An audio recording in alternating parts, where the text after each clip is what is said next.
हे guys, welcome back to mini vlog. हा mini vlog बराच लेट येत आहे. हा जवळपास 6 जानेवारीचा मिनी व्लॉग आहे, ज्या दिवशी गौरवचा बर्थडे होता आणि त्या दिवशी आम्ही बाहेर जायचा प्लॅन केला होता. त्यामुळे आम्ही सगळे रेडी झालो आणि तेवढ्यातच शूरॅक इन्स्टॉलेशनवाले आले. आता ही शूरॅक आम्ही घेतली होती ब्लूची, जी ऑनलाईन बोलवलेली आहे आणि खरंच खूप छान निघाली ती. त्याचं फुल व्लॉगमध्ये टाकलेलंच आहे, तुम्हाला जर डिटेल हवी असेल तर. त्याचबरोबर आम्हाला असं वाटत होतं की आजचा प्लॅन आमचा अनसक्सेसफुल होणार, कारण आम्ही बाहेर जाऊ शकणार नाही. आणि तेवढ्या वेळातच अनायरा सुद्धा झोपून गेलेली होती. काही वेळाने ती झोपेतनं उठली, पण ते काय करणार, बराच वेळ होऊन गेला होता आणि आमचा बाहेर जायचा प्लॅन कॅन्सल झाला. सो तेवढ्यात मग गौरव बाहेर जाऊन येतो बोलला, कारण त्याला थोडं काम होतं आणि आज मला बर्थडे सरप्राईज पण द्यायचं होतं त्याला, जे की फुल व्लॉगमध्ये पण टाकलेलंच आहे. त्याला बर्थडे गिफ्ट मी दरवर्षी काही ना काही सरप्राईज देते, तर यावर्षी पण मी प्लॅन केलं होतंच. गौरव बाहेरून आला आणि आम्ही असं काही थोडं डेकोरेशन वगैरे केलं होतं, तर त्याचा असा बर्थडे सेलिब्रेट केला.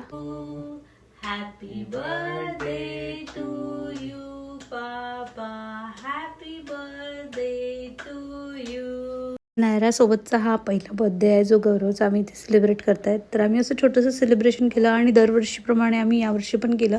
आता तुमच्या डोक्यात प्रश्न पडला असेल, तुम्ही जर व्लॉग बघितला नसेल, तर मी गौरवला काय गिफ्ट दिलं सरप्राईज, तर ते तुम्ही फुल व्लॉगमध्ये जाऊन बघू शकता. लिंक खाली दिलेली आहे. चलो बाय.